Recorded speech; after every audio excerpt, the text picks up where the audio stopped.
Hello and welcome to my presentation on the word describe. Now, describe might seem like quite a normal, basic word, but behind it is so much. I was thinking about this, and description enables so much that you might not realize. It's at the core of so much of language. So let me just change the color of this to blue, and I hope you can see that on the screen because the font's a bit thin. But anyway, if I do the definition over here, and the definition of the word describe is just definition: to tell in written or spoken words. So it's literally just to tell. To describe is to give an account of or to tell. And I'll try and give you a sense of the word. So you may have heard two quite similar words in terms of definition, but there are differences. For example, the word explain. Describe is different from explain. Explaining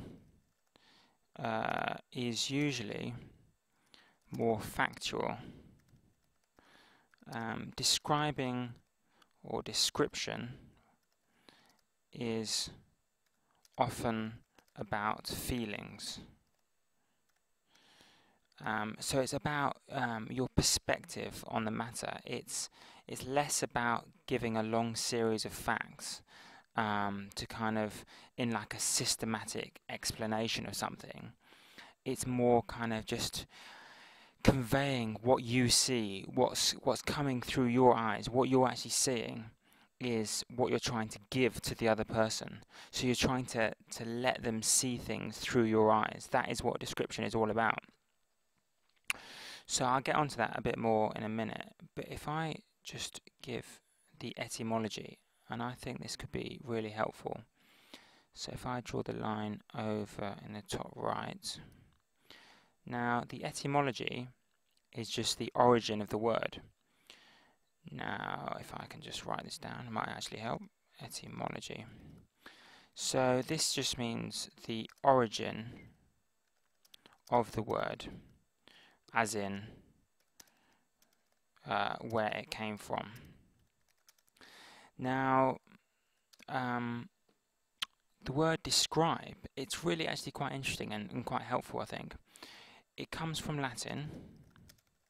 That's not too helpful, but I mean, what I'm about to say might be. It comes from Latin, and it's two words. It's kind of de, which is like down.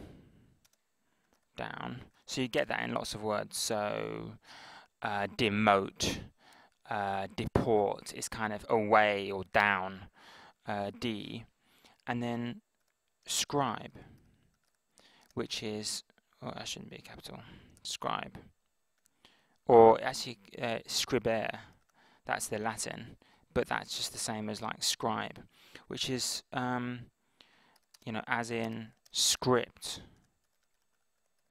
or, you know, scripture, or anything scribe, and that is just writing or written.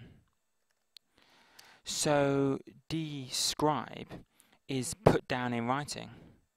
Describe, put down in writing.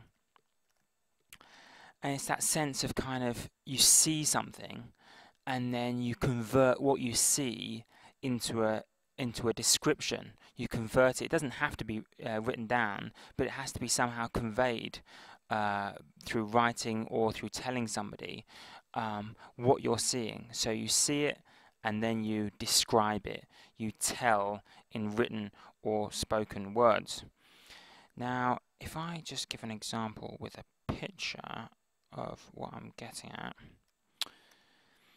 And this is like a typical scene on a train or a tube.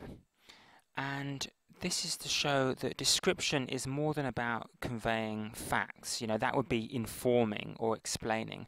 Description is often kind of a sharing, not just of vision, but of mind, because descriptions can tell you often, as I said, about how people feel.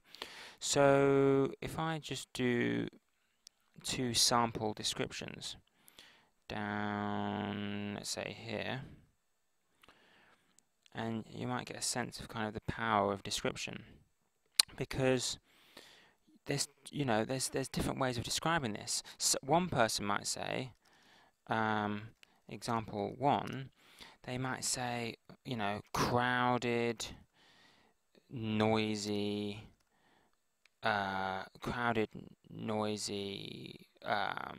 crushed, crushed carriage. That's one description of this, of this carriage. Now, you're not only getting facts, and you are getting facts. You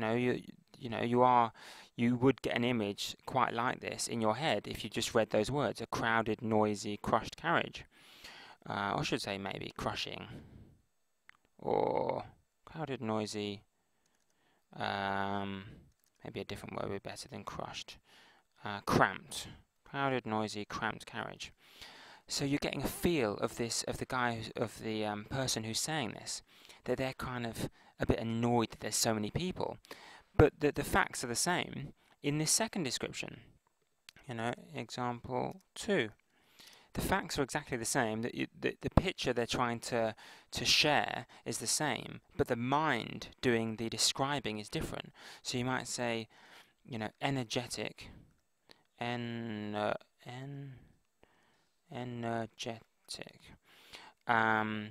energetic, lively, interesting carriage.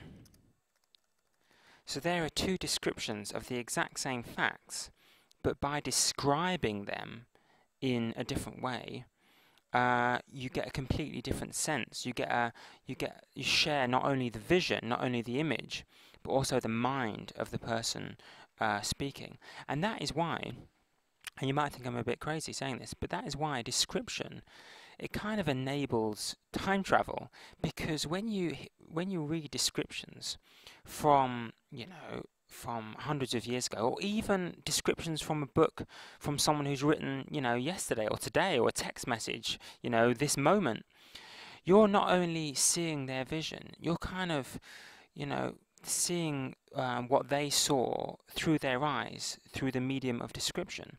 So it enables the reader to kind of transport themselves and see something which, through the natural laws of physics, they'd never been able to see. So description is one of the most powerful tools in all of language. And I hope that helps you understand describing.